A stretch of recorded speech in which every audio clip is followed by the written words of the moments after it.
Welcome back to the $1 million Tipping Point podcast, the podcast where our goal is to spotlight inspiring women who have broken the $1 million mark in their business and talk about how they got there. I hope this show motivates you on your journey in your business, no matter where you are. Again, if you want to connect with me, I'm at Virtually Kiri on Instagram and LinkedIn. You can find me /Kiri Mohan. Now, today we have a wonderful guest, Valerie Bihet. Valerie Bihet is an award-winning event producer with more than 20 years of experience in the management, design, and production of special events that communicate and achieve her clients' objectives. Originally from Paris, France, Bihet founded Vibe, that's V as in Victor, I, B as in boy, E, an event design and destination management company in 2004 in Miami, Florida.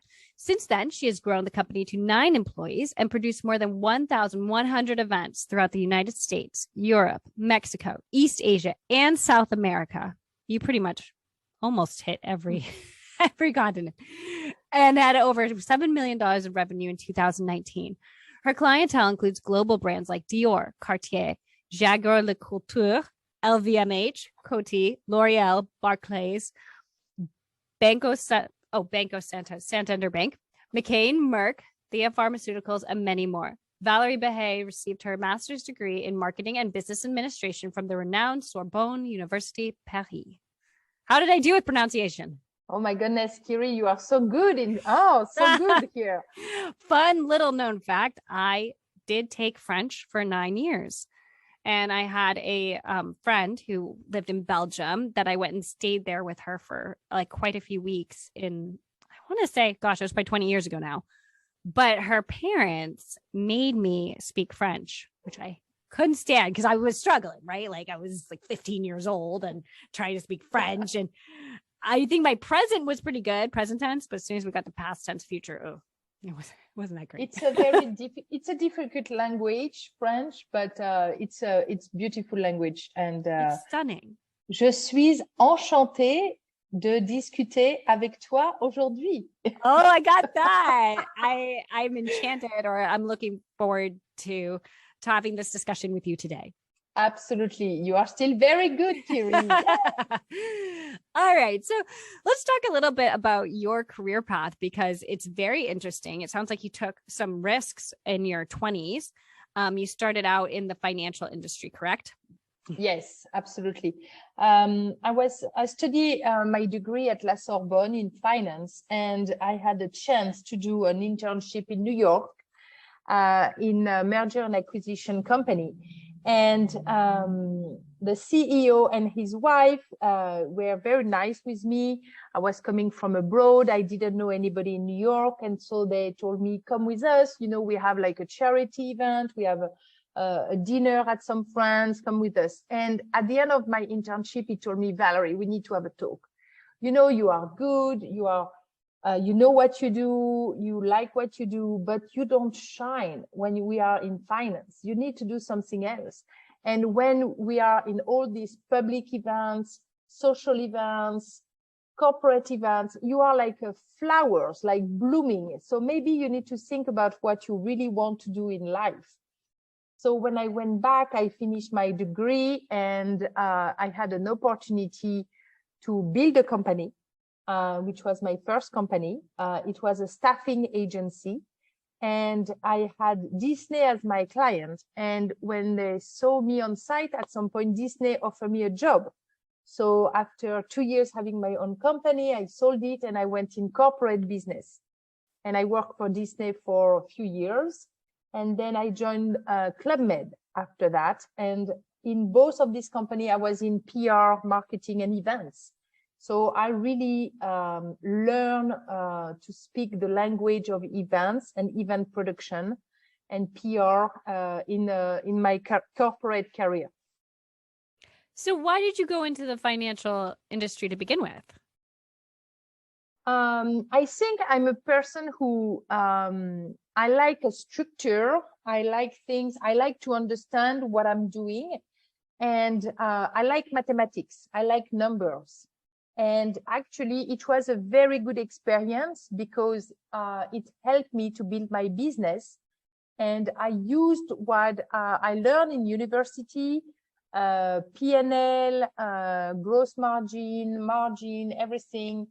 And I think I was using everything to build my business after that. So going back to Club Med, that is an all-inclusive like a company that handles all-inclusive resorts and stuff like that? Yes, Club Med was the inventor of the all-inclusive, absolutely. The all-inclusive concept, which right now is blooming everywhere. So after that, you had like Sandals, who became their biggest competitor. And now what is very interesting is that the hotel industry, like Hilton, Marriott, are building all-inclusive concept also in Mexico and in Dominican Republic, in the Caribbean, and in United States. So yes, absolutely. So it was not, Club Med is not a part of Marriott, part of Sandals or anything like that. It's completely separate.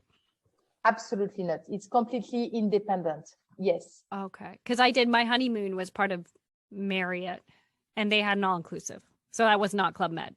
No, I think I misunderstood. I think when I was like looking into this, I thought that Club Med was like almost like installed in different hotels. No. Club Med is completely independently owned, not part of the big hotel chain groups. And they are all over the world, definitely. And what was interesting is that all the story behind it. I invite people, if they want to know about the story about the all-inclusive, how it started and everything. It was after World War II. It's a beautiful story. And they were also looking to democratize vacation at that time in France. And then after, what was interesting is that they were discovering places all around the world. So like, for example, in Cancun, they have one of the most beautiful spots because they were the first one over there. In Dominican Republic also, they have an amazing property over there, and they have two now that they developed. So it was a beautiful experience for me, beautiful brand. How old were you when you decided to create Vibe and go out on your own? I moved in United States. I used to work for Club Med, and so they asked me to come in United States. It was back in 2000.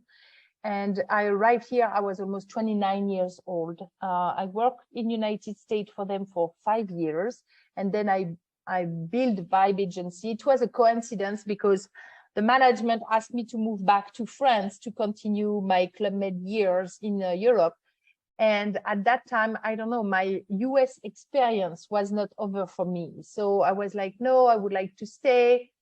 But I didn't have the choice because I was on an expat contract, and expat contract, you have to be flexible and to be able to move. So I say, I think everybody has a choice in life, and I will stay here. So I left the company and I stay here, and I was helping some friends, and one of my friends asked me to produce a social event for him. It was his birthday. And he said, Val, I need your help to do my birthday. I said, okay, I have nothing to do right now. I don't know what I will do. I need to think about it. So I said, okay, no problem. I do it. And lucky for me, he was one of the manager for a big luxury brand. And of course, all his friends came, and they were all in the luxury industry of Miami. And everybody know me because I was living already here for 5 years, but they knew me as Miss Club Med. Of course, when you work for Club Med in PR and events, and particularly in public relations, people are very interested sometimes to say, oh, I would love to go in vacation. Yeah. What can I do? Can we do a partnership? And can I go in vacation? And so, they were like, oh, how is everything at Club Med? I say, I'm alone and I don't know what I will do. And they say, did you produce that event? I say, yes. Wow, it's amazing. And one guy who used to work for LVMH came to me and said, Val, can we have a lunch on Tuesday? I said, okay, no problem. I have time. And I sold an event concept, pure coincidence, to LVMH. And this is really how Vibe started. And I think it was luck. I think it was destiny. I think, of course, I was good, because if the event have not been good, I will not be there today. Right. And this is how everything started. Were you scared to quit a job in France and like have no job security here? And like you're in a totally different country too. So how did you deal with those emotions if you can remember? I think sometimes you need to think bigger than big.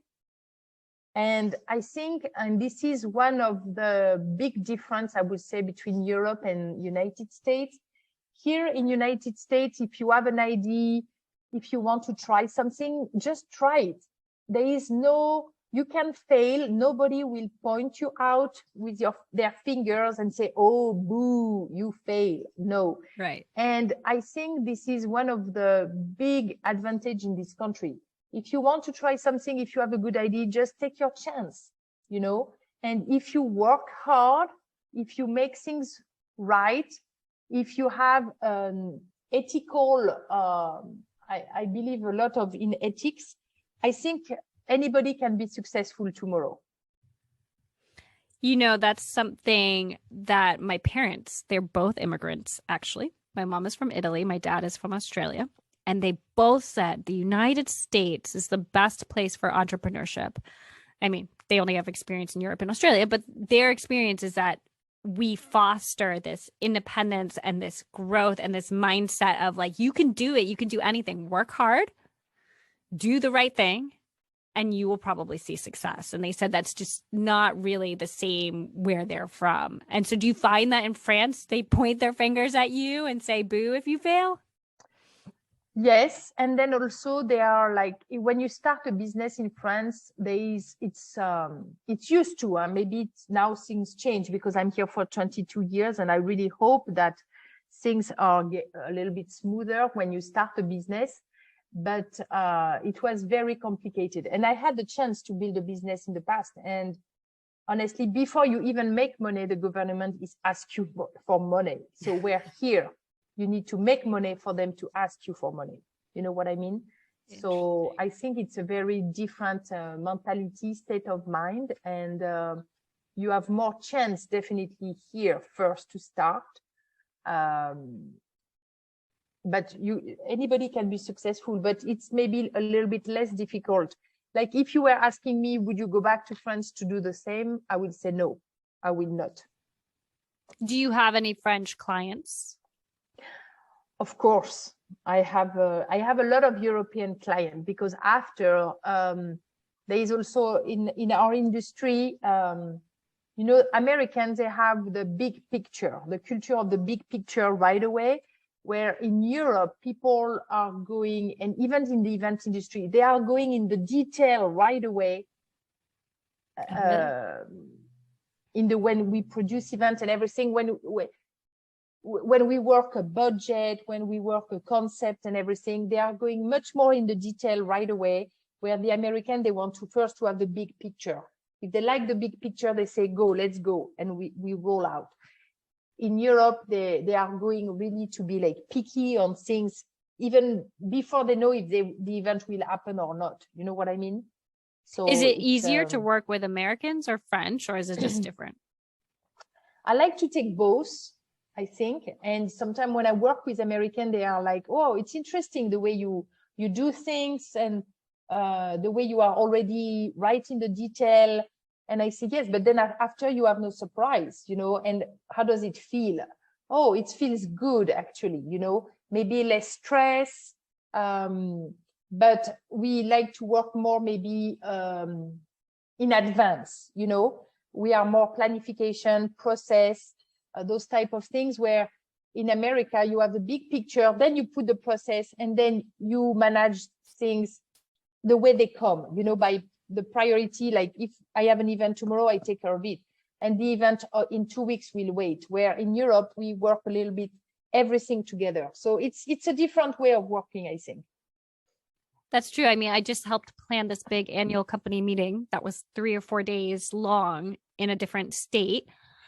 And it was very big picture. Now that you put it like that, in the beginning, it was like, this is what we want. And we think we want a group event doing it on this day. And can you just look into some of these different options and different prices. It was very much like we have an umbrella and then we'll start slowly chunking and working into it. Yeah, this is a different way of working, but that's why I have the chance to still work with a lot of European companies when they come here, because they are not used to that. So when they come in United States, they arrive and they say, oh, United States is so difficult to work with. I say, no, don't worry.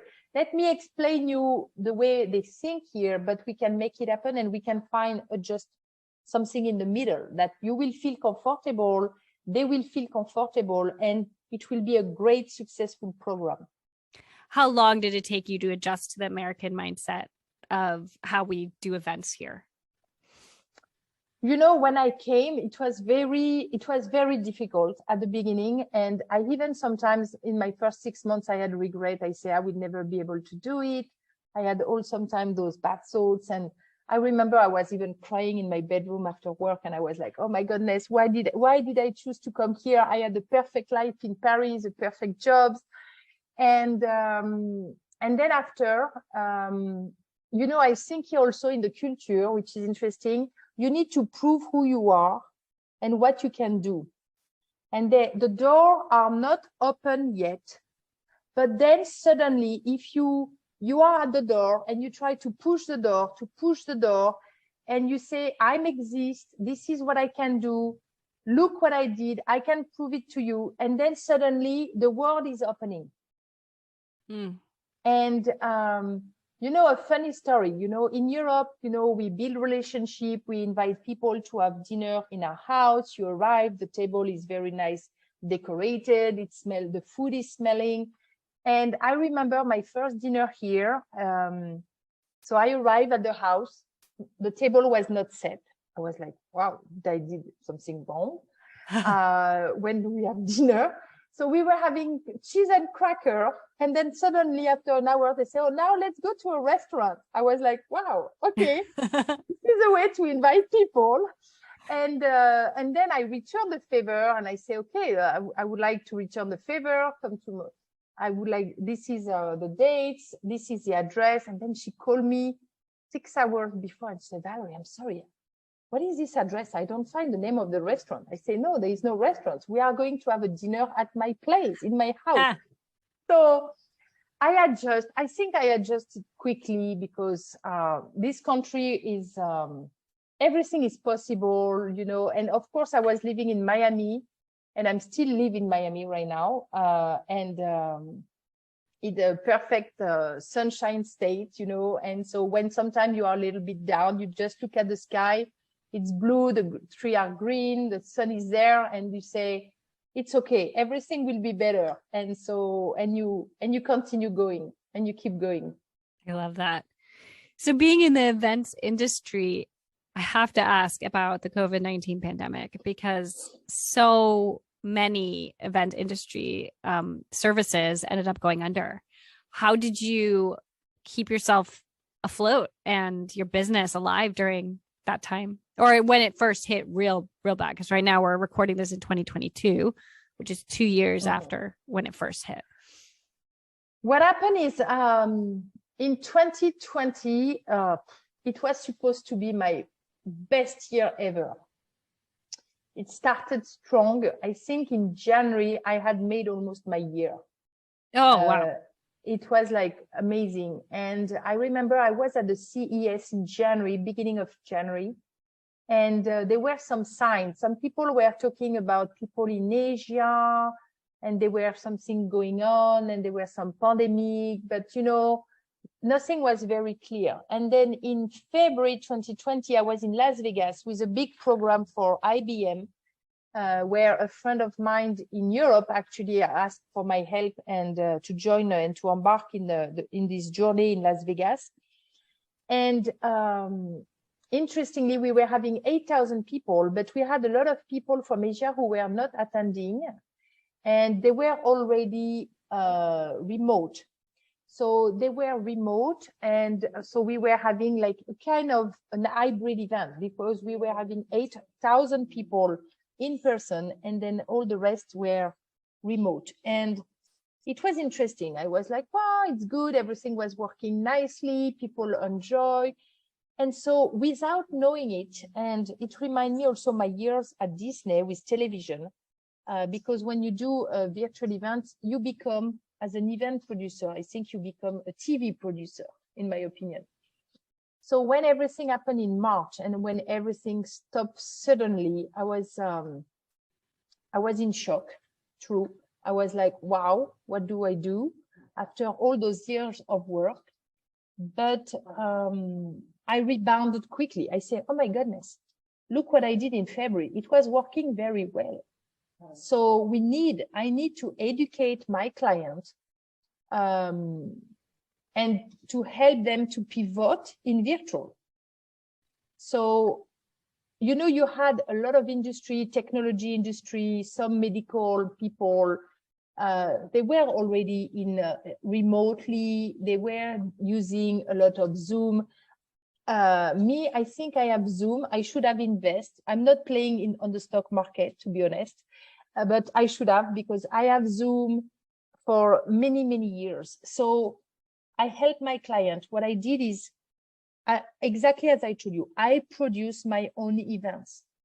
I produced a Good Vibe USA, which was a series, and I invited people to join virtually. And I was explaining, this is what is happening in the United States. This is what we are doing now. And you can, if I can do it, you can do it too. So I pivoted in virtual. I became a TV producer. And this is what helped me to keep Vibe Agency today. Did you end up making as much money, or was it a lot less? How did you figure out that pricing structure of virtual versus when you're doing in person? In our industry, we have two ways to build. You build on time or you build a percentage. So I continue to build on a percentage. I was building my pricing up, getting my new vendors, trusting them. I had to trust the people that they were giving me a fair price. But because I used to work for Disney and I know a little bit about television, I had an idea. So I apply my percentage. And then that's it. Of course, I made much less in revenue because a virtual event is costing less than an in-person event. But the team, I reduced, when you have a crisis, you need to reduce on your cost. I didn't reduce on my personal and my staff because I think this is very important. And they were with me, they were supportive. We all at some point took a decision, maybe end of 2020, to cut on our salary and a little bit also on our time. And it was a team decision. And then we reduced the office space, we reduced marketing costs, we reduced few things. And even on marketing, I will be honest with you, I didn't reduce so much because one of my mentor and my ex-boss always told me, I remember, during crisis, this is a time to communicate, Valerie. Communicate, be creative, be in front of the people for them to see that you exist and everything. So this is really what I did. And it worked. It worked. Do you still do virtual events currently, or are you mostly back to in-person? No, I'm still doing virtual events because I think virtual events, it's a new format. I think our event industry has been hit by a tsunami, definitely, but we have been hit, and COVID made our industry, force our industry to have their digital transformation. A lot of companies were going digital transformation. The event industry were not thinking or really talking too much about it, in my opinion, even if the metaverse was already there, but it was not in our language. And I think this crisis forced us to have a digital transformation, which now we had. And I think virtual event will be one of the type of event that we will have. Going forward, you mean like consistently? Yes, I think it will be a balance between virtual and in-person. I think the strategy will be different, but we will use definitely some virtual component. How many events do you do a year? Normally, originally in the big year, we were producing 90 program a year. Wow. During the crisis, we produce 50 program. To me, that's still a lot. It's still a lot. I've been lucky. I'm honest. And I think I was positive, and I think my energy was like, and I gain new clients in crisis, which that's was good. Also interesting. That's very interesting, especially for the event industry, I think. Yeah. To get new clients. Speaking of clients, has there ever been a time that a client has been unhappy with your work, and how did you rectify that? Actually, I will tell you, interestingly, it's just happened right now. I had a situation with a client, and I was working to help him. He's living in Europe right now since February. And at some point, trying to educate him on United States, on the way things are working. And right now saying time is an essence, because pricing is very difficult. Like airlines, they are changing pricing every day. The gas, everything, restaurants, food, we have like short supply and all this. And this guy was not able to take any decision at all. And I was like, you will lose the option in the hotel. And then the guy didn't understand when pricing were changing, and he was starting to be upset. But I say, I'm telling you what's going on. If you don't want to understand, at some point, either you need to manage your client, the end client, and tell him exactly what's going on. Either you need to be more straight and strong with your client, say, we have to take a decision. And he was not able to take any decision. And at some point I say, you know what, I think right now you are not the right fit client for me, and I'm not the right perfect agency for you.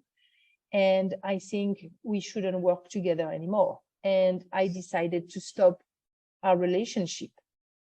That's hard. I mean, you probably have more practice than some entrepreneurs, but like, it's hard, but I think you need to stay true to yourself, to stay true to your beliefs. You need to learn how to say no sometimes. And this is important. And not to be afraid to lose a big piece of business, but it's also for your state of mind. It's also to protect your team, because my team was getting crazy, doing, redoing, undoing, pushing our vendors. And it's maybe not an easy decision to take, but I think it was a good business decision that I had to take. So when you made your first $1 million in your business, how many years in were you? Do you remember? I think it was after 4 or 5 years. I would say 3 or 4, for sure 3 years, no, but I think it was the 4th or the 5th years. I could go back because I have my plan. When I came here, because I was an immigrant, I had to do a business plan. Oh, okay. And I had an E2, which was an investor visa, and they asked you for a 5 years business plan. And after 5 years, you go back in front of the immigration in your country of origin. You bring your business plan, you bring your P&L, you bring all your bank statements, all your organization, all your marketing, you bring everything. And they are reviewing everything. And I think it was really about after 4 or 5 years, because I was not afraid to go in front of the immigration to show that what I came in front of them 4 years before was what I will prove that I will do. That's so inspiring. You had this goal, you had this vision, and you matched it. And I matched it, yes. So it took me some time, but because I'm an independent entrepreneur, and I build my company one step at a time. If I don't have the money, I don't, and I reinvest in my company. You know what I mean? So it took me maybe longer than some people who maybe brought more silent partner and or anything, but I wanted to prove that I can do it by myself. And I don't know, maybe now I reach a point where I would love maybe to partner with somebody to grow bigger, definitely. But I did it. I could say that I did it. And what do you mean by reinvesting in your business? Can you go into that a little bit more? Like, as soon as you start to make money, my advice is to invest in marketing. 10% of your revenue need to be reinvesting in marketing. And then after that, in this marketing budget, you build a brand, because I think this is important. And I hope people will perceive Vibe as more like a brand. And I was also lucky on that, because Vibe is a word that everybody uses right now in their language. So sometimes I have people who say, oh, I heard about your company. Oh, of course, I say, oh, I'm proud. But in my head, I say, no chance. No chance here. No chance. We have no connection or something like that. So I'm curious, but I take it. I take it, and so marketing is key, in my opinion. So I reinvest, reinvest. And this is how it's helped you to grow your business. More people heard about you. Then for legitimacy, I think it's important, because right now I'm established, I would say. Nobody is asking me to prove anything right now. I have enough clients. I have quote, I have recommendation letters, I have all these things.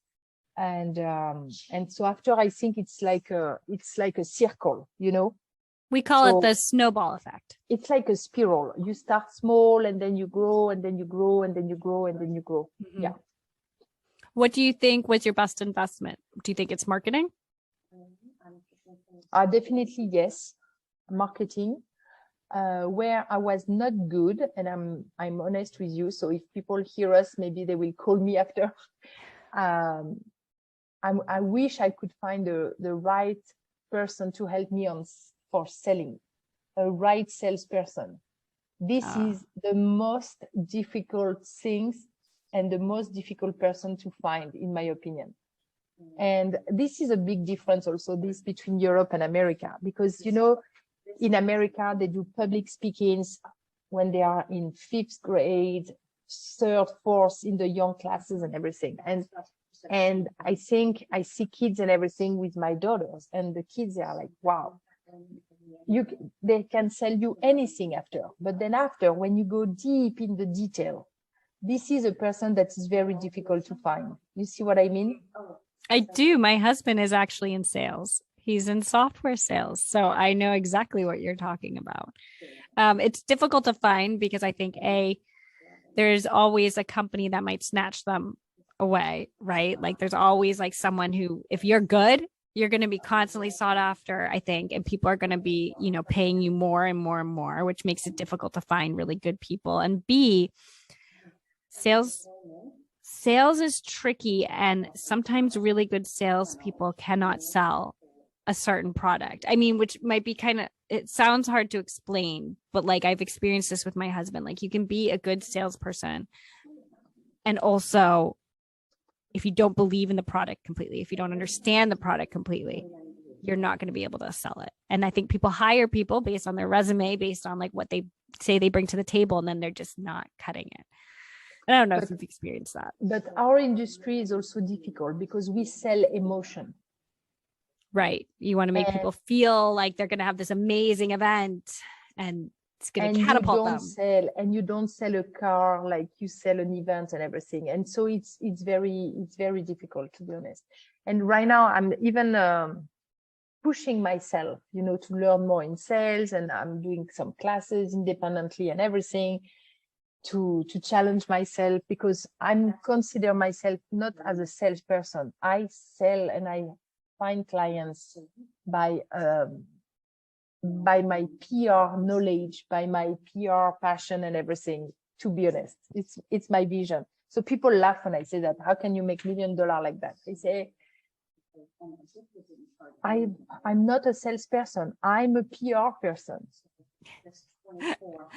Have you ever had any months or years where you've been in the red? So the cycle, when you work with corporate business, I will talk about that specifically because social is completely different. When you work in corporate business, the beginning of the year, you need to, depending on the country also, it's evolved. Before July and August for corporate, where I would say like the very slow months. This is a time when people are between vacation. This is a time when you work on your marketing plan and all these type of things. This is not the time where usually you really like produce events, you know. So you were around that time. Then the first 2 weeks of January usually could be slow, but you know, I've been involved with a CES and it's happening at that time. So we do a lot of production to prepare, definitely. And then of course in December, the last 2 weeks of December, because this is a vacation time for everybody. So nobody is doing corporate events, you know, and usually, so you need to work around those times. But what is important is to know, you know, that it will be more quiet months for event production, but it could be more active months on a sales perspective, because you need to know what is the curve of your clients. Some people have billing cycle between January to January, and some people have billing cycle between July to July. So you need to evaluate those things, and then their event pattern date will be different.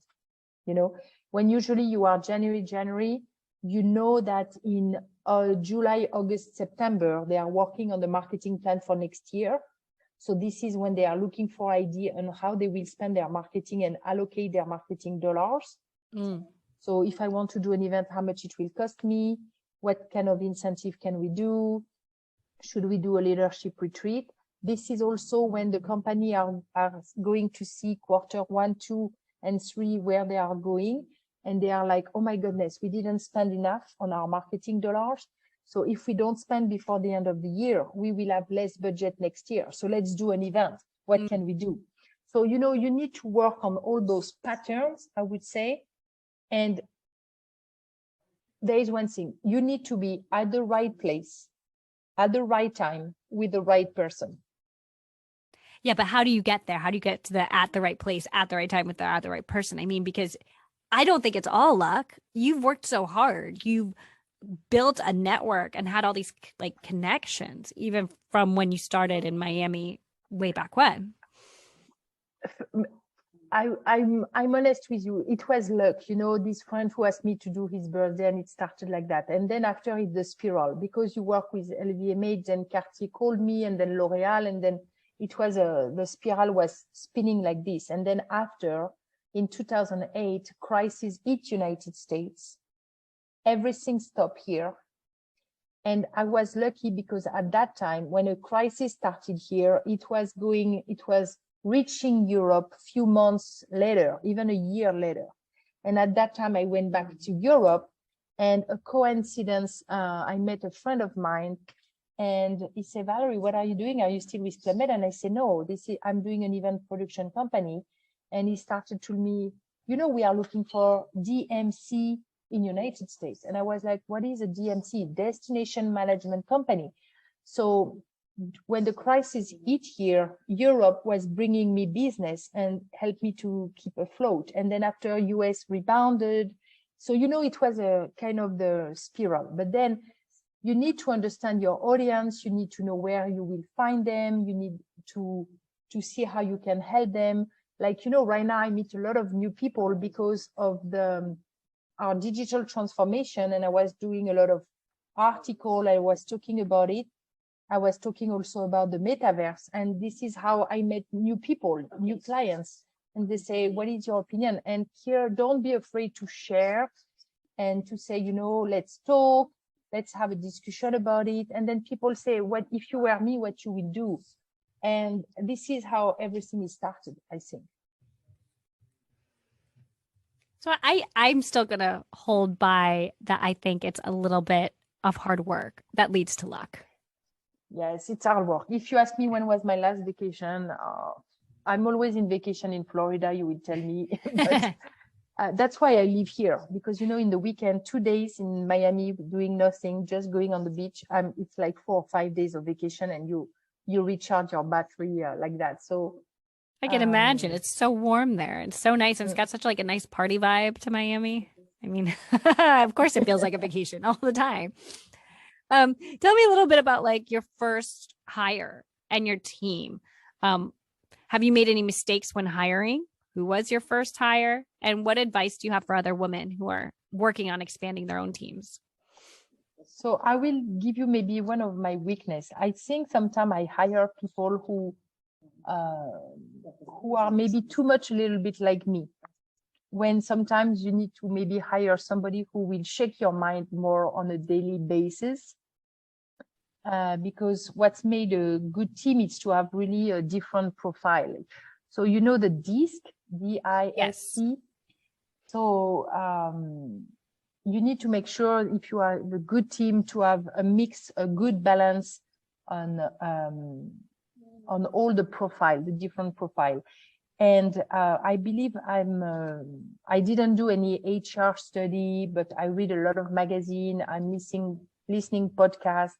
So I always also do an evaluation with my team on all those profile and who we are, to learn about each other.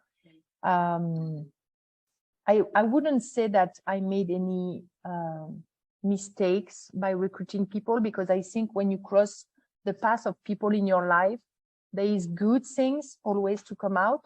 And then if you can fail or make some mistakes, but it will make you grow, So I wouldn't say that I have like, I wouldn't say something like negative, because I always take the negative to try to turn it in positive. If this happened to me, there is a reason why, and where it's supposed to take me. What is the next steps? What will be the next challenge? What is the positive thing that I need to take from it?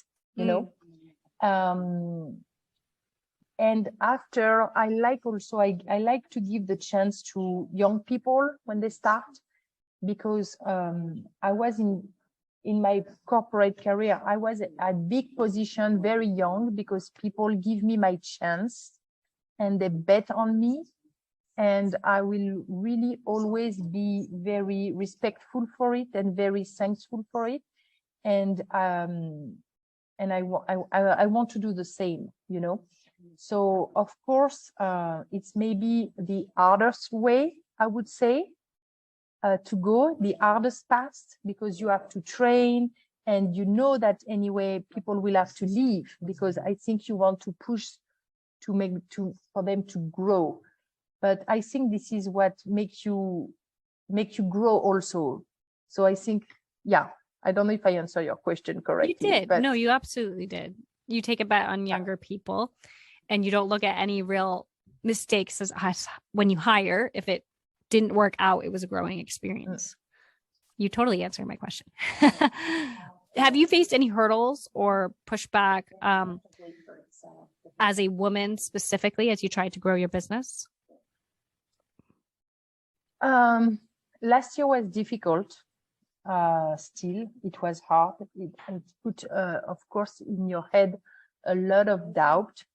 It's look like you are going up on the ladders, and then suddenly you have to go down again, and maybe you will have to reclimb the ladder again, and you have doubt. Should I go back in corporate or not? You had those thoughts that this far yes. into your career? Really? Okay. Yes. To be honest, yes. I had these thoughts. And I'm like, what if tomorrow my dream job is coming back at my door? What will be my decision? And I don't have the answer today, to be honest. I still have the doubt, but I will see where it's take me. Like 2022 looks much better. But to reclimb those ladder where I was, I don't know. It might take me a year or two. It's difficult to know right now, to be honest. That's so hard to have that in the back of your head sometimes, I think, because you can't see the future. You can't see like what's going to happen. Are the events going to pick up? Is it going to be like it ever was? I know it's busy, but now also you have also a lot of more challenge because a lot of people change job. A lot of people are trying to do something else. You lost a lot of your partner vendors, and it has been hard, So lucky we still are a good few people in the industry. And the other day I was in Los Angeles and I'm producing something over there, and I was doing a site inspection in a new hotel, which beautiful hotel, the Conrad Hilton downtown. And suddenly in the hallway, we were still almost like a lot of construction people and everything. And suddenly I say, Mary, and she was like, oh, Valerie. And it was like the sunshine. We have not seen each other for so many years. We are still both in the same industry. We really hope to do things together. And it was a beautiful story. And this is what put back a smile and say, I need to keep going. I need to keep going. Oh, that's so good.